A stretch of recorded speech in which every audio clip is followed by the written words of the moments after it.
आपको वादा करके जाते हैं कि आने वाला 5 साल के अंदर आप लोगों का खाता में 1-1 लाख रुपया पहुंचा देंगे। और अभी उसका पहला असर अभी दिखेगा। जो दिसंबर का जो पैसा है ना, जो 1000 रुपया जा रहा है, 1000 रुपया बढ़कर के 2500 रुपया होने जा रहा है। हम लोग जो बोलते हैं वो करके दिखाते हैं, सामने हाथ पसारता है। चाहे स्कूल का बच्चा का फीस भरना हो, चाहे अपना इलाज कराना हो, चाहे बिजली का बिल भरना हो। अगर समय पर फीस नहीं भरा तो बच्चा का नाम कट जाएगा स्कूल से। समय पर इलाज नहीं हुआ तो पता चला कि लोग गांव हमारा परिवार कोई मर गया। समय का बिजली का बिल जमा नहीं हुआ तो कोर्ट कचहरी हो जाएगा, थाना पुलिस हो जाएगा, जेल जाना पड़ जाएगा। ये हालत है गरीबों का। और आज हमने आपके उस बोझ को अपने कंधे पर लिया और इस राज का हर गरीब गुरुआ लोगों का, गांव हो या शहर हो, उन सभी गरीब गुरुआ का बकाया बिजली बिल माफ कर दिया है। बिजली बिल माफ हुआ कि नहीं? माफ हुआ? बोझ कम हुआ कि नहीं? चलिए पूछिए इनसे कि 20 वर्षों में आपने कितने गरीबों का बोझ कम किया। ये लोग आज गरीबों का बोझ नहीं, लेकिन गरीबों को मरने पर मजबूर किया। और आज हम आपको आश्वस्त करके जाते हैं, यहाँ पर बादल पत्रलेख जी को जिताइए और आपको हम बताते हैं जितना भी बिजली का कोर्ट कचहरी हुआ है ना, सब वापस लेने का काम करेंगे। कोई केस उस नहीं होगा। तो साथियों, कई बातें हम लोग का गांव देहात में, कोई बात नहीं भाई, आगे आ जाओ। और ऐसा है कि एक समय ऐसा था 2019 से पहले 1-2 गांव में लोगों को पेंशन मिलता था, 1-2 विधवा महिला को पेंशन मिलता था। वो भी 40-50 बरस पे मिलेगा कि नहीं मिलेगा वो भी बड़ा मुश्किल था। हमने कानून बनाया इस राज में महिला जिस दिन विधवा होगी उसी दिन से उसको पेंशन मिलेगा, ये कानून बनाया। और इस राज में हर गरीब, हर बूढ़ा बुजुर्ग को पेंशन देने का हमने काम किया। ये लोग तो बुढ़ापे का लाठी भी छीन लेता है, गरीबों का शरीर से खून चूस लेता है। ये इनका व्यापारी लोगों का काम है। और कई ऐसी चीजें आज हमने बूढ़ा बुजुर्गों का उनका बुढ़ापे का लाठी देने का काम है। चाहे गरीब गुरुआ हो, चाहे सरकारी कर्मचारी हो। आज बताइए भारतीय जनता पार्टी के शासित राज्यों में कितने सरकारी कर्मचारियों को ये पुरानी पेंशन देते हैं? एक भी कर्मचारी भारतीय जनता पार्टी शासित राज्य में कर्मचारियों को पेंशन नहीं मिलता। रिटायरमेंट के बाद भगवान भरोसे वो आगे कर्मचारी अपना जिंदगी काट रहा है। लेकिन झारखंड देश का पहला राज्य है जहां हम लोगों ने अपने कर्मचारियों को पुराना पेंशन देने का काम किया है। बोलता है 500 रुपया सिलेंडर देंगे। पूछो असम में 1 साल से उसका मुख्यमंत्री यहां घूम रहा है, वो असम में कितना रुपया में सिलेंडर देता है? पूछो। बिहार में उसका सरकार है, पूछो कितना रुपया में सिलेंडर देता है? पूछो यूपी में कितना सिलेंडर देता है? और यहाँ 500 रुपये में देगा।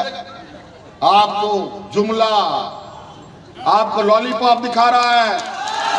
ये चिड़ी मार लोग दाना फेंकता है ताकि आप उसका दाना चुप जाए और फंस जाए।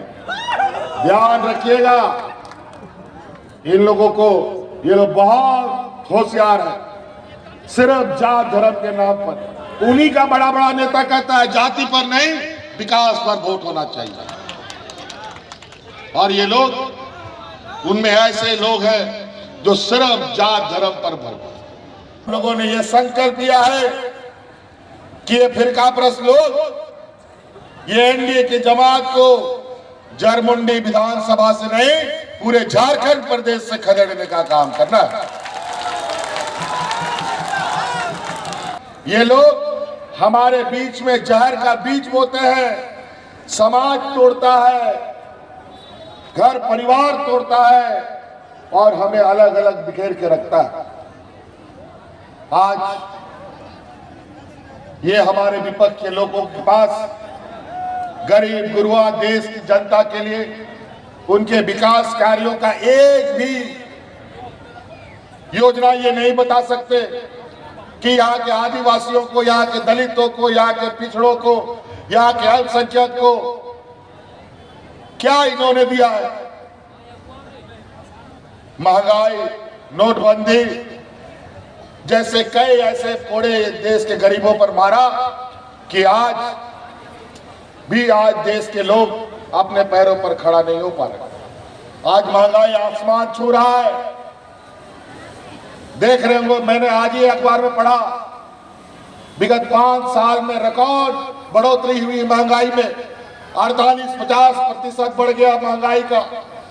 नमक, तेल, जूता, चप्पल, बच्चों का पढ़ने लिखने का कलम, पेंसिल, सभी चीज महंगा हो गया। ये हालत है। गरीब गुरुआ क्या करेगा बेचारा। और आज आपके इस तकलीफ को कम करने में हम लगातार प्रयास कर रहे हैं। आपके इस तकलीफ को कम करने के वजह से इनको नहीं लगता कि हम आपके लिए कोई काम करें। इन लोगों ने 5 साल तक मुझे बहुत परेशान किया। 2-2.5 साल तो कोरोना तबाह मचा के रखा और 2-2.5 साल जो हम काम किया तो हमारे भारतीय जनता पार्टी के लोग रोज सरकार गिराओ, हर घंटे सरकार गिराओ, यही काम करता है। हमारा सरकार गिराने के लिए, हमारे विधायकों को चोरी करने के लिए, सांसदों को चोरी करने के लिए यहाँ 1 साल से अलग अलग राज्य के मुख्यमंत्री चील कौओं की तरह यहाँ मंडरा रहे हैं। हमें डराया, धमकाया, ईडी सीबीआई किया, जेल भेजा, फिर भी सरकार पर हमने आंच नहीं आने दी। सरकार आज भी मजबूती के साथ इस राज्य के गरीब गुरुआ लोगों का खड़ा है। कोरोना का लड़ाई, कोरोना का वक्त याद कीजिए। देश में एक ऐसा महामारी आया जिसका अता ना पता ना ठिकाना, क्या इलाज होगा क्या नहीं, किसी को पता नहीं। और उसमें ये एनडीए की सरकार पूरा देश को बताए बगैर अचानक लॉकडाउन लगा देता है।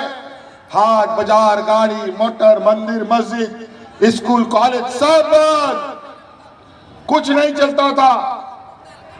हमारे गांव देहात के कई लोग अलग अलग राज्यों में मजदूरी, रोजी रोजगार करने जाता था। ऐसा लॉकडाउन हुआ कि कोई घर वापस नहीं आ सकता था। याद कीजिए वो दिन, देश का पहला व्यक्ति, आपका ये भाई, आपका ये बेटा, आपके परिवारजनों को हवाई जहाज से ढो ढो करके आपके घर में पहुंचाने का काम करता था।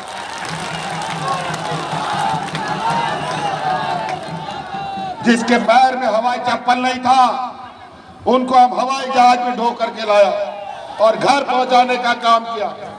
और ये इनका जो प्रमुख देश के प्रधानमंत्री बोलते हैं, हवाई चप्पल वाला को हवाई जहाज में चढ़ाएंगे।